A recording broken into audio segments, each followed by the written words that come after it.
এলাকা থেকে ভ্রমণ করতে নিয়ে গেল। কোথায় গেলাম, কি করলাম সবই থাকছে আজকের ভিডিওতে। হ্যালো সবাইকে, সবাই কেমন আছেন? Welcome to my page yours মম।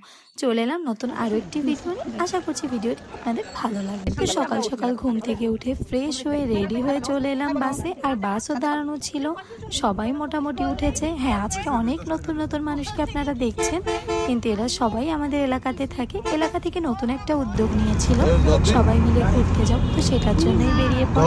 এদিকে আমাদের সকালে টিফিন দিয়ে দিয়েছিল।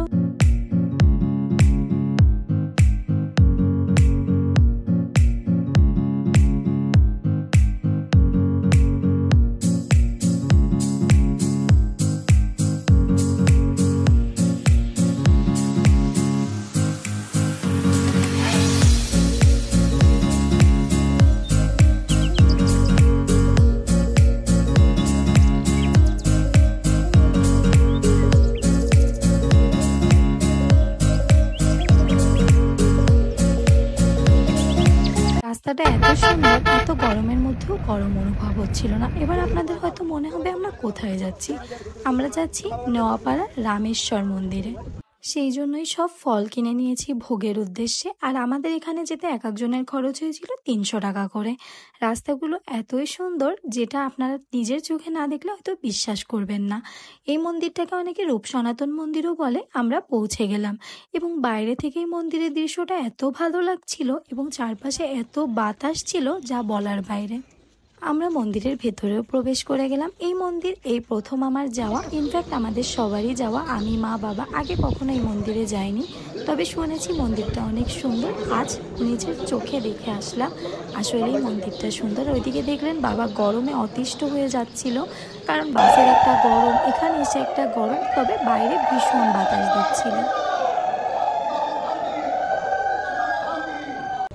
এরপরে একটা নিয়ম ছিল, সবাই মিলে 7 বার বা 3 বার বা 5 বার, কেউ কেউ তো 108 বারও মন্দির প্রদক্ষিণ করে।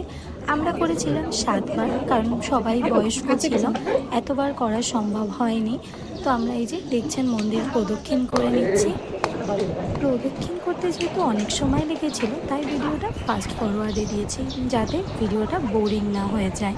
তো এই যে দেখলেন সবাই, যে কোনো বয়সী ছেলেমেয়েরাই আমরা গিয়েছিলাম। এবং এই মন্দিরটা বেসিক্যালি একটা ইসকন মন্দির। ইসকনের উপর ভিত্তি করে এই মন্দিরটা গড়ে উঠেছে।